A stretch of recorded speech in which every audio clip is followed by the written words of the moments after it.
ഒറ്റപ്പാലത്തെ കർഷകരുടെ പച്ചക്കറികൾ ന്യായവിലയ്ക്ക് വിൽപ്പന നടത്താൻ വിപണന കേന്ദ്രം തയ്യാറാകുന്നു. 5 വർഷം മുൻപ് നഗരസഭ ബസ് സ്റ്റാൻഡിന് സമീപം നിർമ്മിച്ച കേന്ദ്രത്തിലാണ് Ottapalam farmers welfare organisation hi-tech പഴം പച്ചക്കറി സംഭരണ വിപണന കേന്ദ്രം തുടങ്ങുന്നത്. കെ പ്രേംകുമാർ MLA ഉദ്ഘാടനം ചെയ്യും. അനധികൃത വാഹന പാർക്കിംഗ് കേന്ദ്രമായി മാറിയ ഷെഡാണ് പച്ചക്കറി വിപണന കേന്ദ്രമാക്കി മാറ്റുന്നത്. ഒറ്റപ്പാലം നഗരസഭയുടെയും കൃഷിഭവന്റെയും പിന്തുണയോടെ കർഷകരിൽ നിന്ന് നേരിട്ട് പച്ചക്കറികൾ വാങ്ങാനും വിൽക്കാനുമാണ് പദ്ധതി.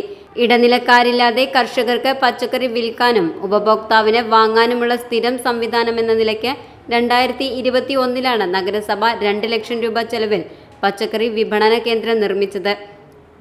എന്നാൽ സാങ്കേതിക കാരണങ്ങളിൽ കുരുങ്ങി കേന്ദ്രം പ്രവർത്തനം പ്രതിസന്ധിയിലായി. 2023 അരിയൂർ തെക്കുമുറി വായനശാല പച്ചക്കറി വിൽപ്പന തുടങ്ങിയെങ്കിലും അധിക കാലം നീണ്ടില്ല. നടത്തിപ്പ് പ്രതിസന്ധിയിലായതോടെ പിന്നീട് ഇത് നിലച്ചു. ഇതോടെ ഈ ഷെഡ് അധികം താമസിയാതെ റെയിൽവേ സ്റ്റേഷനിലേക്കും ബസ് സ്റ്റാൻഡിലേക്കും എത്തുന്നവരുടെ വാഹനങ്ങൾ നിർത്തിയിടാനുള്ള കേന്ദ്രമായി മാറുകയായിരുന്നു. കാടുപിടിച്ചും നശിക്കുകയുമായിരുന്നു.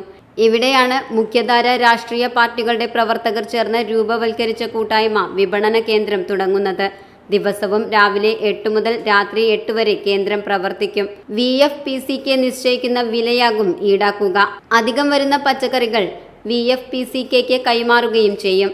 ഒറ്റപ്പാലത്ത് 5 കിലോ ചുറ്റളവിൽ ഡെലിവറി സൗകര്യവും ഉണ്ടായിരിക്കുമെന്ന് chairman NK Jayarajan, convener Thomas Jacob, ഖജാൻജി TK Prakashan, joint convener T Sunil, director Babu Madathil എന്നിവർ അറിയിച്ചു.